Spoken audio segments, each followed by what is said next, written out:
A new mom welcomes a baby boy 3 weeks early, and he's sent into neonatal intensive care. Sleepless and anxious, she gets a call to her room at North Central Baptist Hospital telling her she's qualified for some free diapers. Then that call takes a turn, a disturbing turn. The mother and father later learning they're not the first victims. The family now wants to warn others so they don't fall for it. It's tonight's Defenders Report. I answered the phone and he said he just needed to speak to the mother of the baby. I handed her the phone because we get those calls all day in there, you know, from the doctors and nurses. But this call in late January, one the family never expected. The caller asked the mother, who now worries about her safety and doesn't want to be identified, for some personal information in order to send her those free diapers. He needs our address, phone number, full name. At some point, he even asked for the sex of the baby. And then as soon as he got his information, he started asking perverted questions. Questions about the mother's breasts. Cardenas says his wife immediately hung up, feeling violated. The couple filed a police report, but first alerted a nurse. She's like, this has been going on for a while already. We're so sorry this happened to you. Someone should have told you.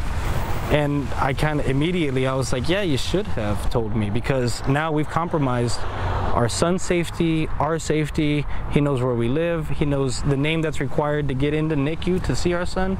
Cardenas and his wife say they know another mother who got a similar call when she had a baby here 8 months ago. The caller asking that woman to lower the temperature in her room and undress. North Central Baptist began receiving these creepy calls about a year ago. A hospital spokesperson who would not agree to an on-camera interview says they began investigating, and that's when the calls stopped. But in the last few weeks, they started up again. 2 of the calls reported recently. The hospital has tried tracing the number. That's been unsuccessful. So now they're routing all calls to that postpartum wing through the nurses station, the hospital's way of screening those calls before they can reach patients. North Central Baptist now also telling families no one should be calling rooms asking for their personal information. A step in the right direction, Cardenas feels, but he just wishes he and his wife would have known. Okay, so you're having an incident going on here that's out of your control. It's completely understandable, but we would have screened that phone call better had you let us know. Cardenas stressed that his family's experience at North Central Baptist was excellent, aside from that disturbing call.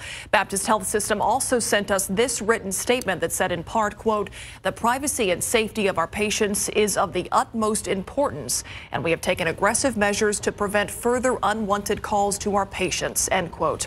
The hospital went on to say they are working with police to identify that caller. SAPD says they are not aware of any other incidents aside from this case. We checked with 2 other local major hospitals, University Health System and Methodist Healthcare, telling us that neither have received those kinds of calls.